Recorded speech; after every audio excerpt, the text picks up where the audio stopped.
எல்லாம் சொன்னான், இயேசு என்னும் மகாராஜாவின் குடும்பத்தில் நான் பிறந்திருக்கிறேன்.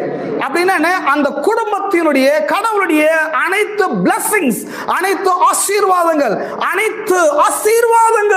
அனைத்தும் உங்களுடையதாக மாறுகிறது, சட்டப்படி மாறுகிறது. அது அதிகாரப்பூர்வமாக மாற்றப்படுகிறது.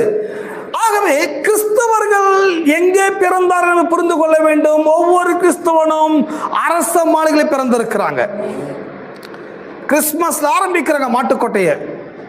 கிறிஸ்துமஸ்ல ஆரம்பிக்கிற மாட்டுக்கொட்டைக்கு அடுத்த டிசம்பருக்கும் இந்த மாட்டுக்கொட்டையினுடைய ஏழ்மையும் நிலைமையும் இதையே போதிச்சு வாழ்க்கையின் ஒரு வழி பண்ணிடுறாங்க. பட் ஒன்று புரிந்து கொள்ளுங்க, ரீபர்த் என்பது அவ்வளவு லேசில் நினைச்சிடாதீங்க. நீங்க கடவுளுடைய அரச மாளிகையில் பிறந்திருக்கிறீர்கள். நான்